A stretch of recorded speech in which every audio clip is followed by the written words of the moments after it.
森山下津道。うわ、かっこええな。あ、出ました。時計修理センター奈良上島来ましたね。ここでございます。じゃあちょっと入らせてもらいましょうか。1時間でジュエリー上島さん到着です。なかなか使わなくなったって。だからそのズレがなんでずれるかっていうのを調べないとダメですよ。歯車が悪くってずれてるのか、針のセッティングが緩くって、ずれてるのか、あるいは針がガラス面にタッチして秒針のところの位置がずれてるのか、いろいろこういろんな角度から調べるんです。最初スタート押すでしょ、はい、今秒針進んでますよね、はい、今度スタート止めますよ、はい、13秒ぐらいで12秒でこれリセットして12のとこ戻るでしょこれ、はい、スタートストップ戻しでしょ、はい、戻しますよ、ずれとるでしょ、1秒こっち来とるでしょ、あれがジャストに来られたらダメなの。こっちまで来すぎやね、左へ。はいはい、わかります？多分分かると思います。ちょっともう一回押すんでこれスタートね、はい、ストップウォッチ今使ってるんです、はい、で止めます、ストップ、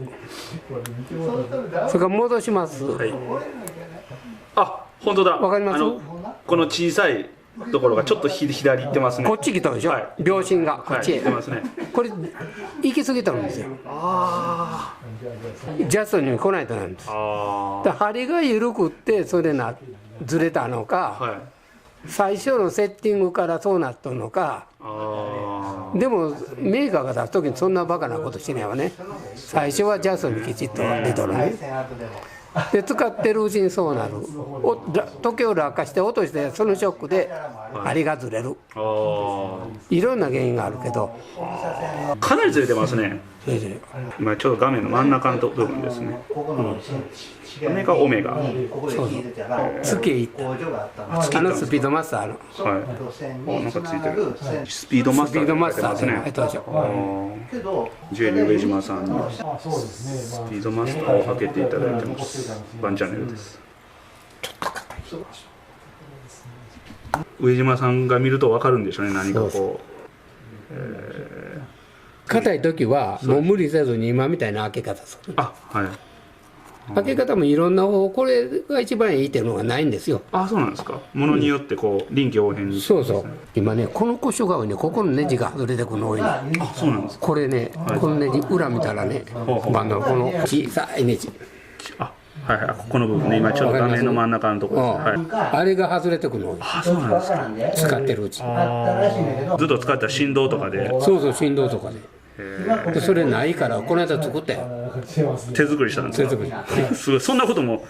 やってくれるんですね。ないからダメですって言われた時をうちへ入ってくんねん。そういう人が最後の藁をも使う、そう、なんとかでね、駆け込みでね、そうそう、そんなもんや。奈良だけにね、駆け込みでなんていう感じなんですけど、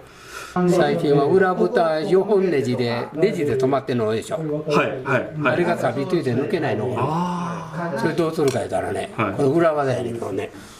こういうのでね、あ、火出てるの分かる？ターボライターみたいな、これで抜くめんねん、ネジを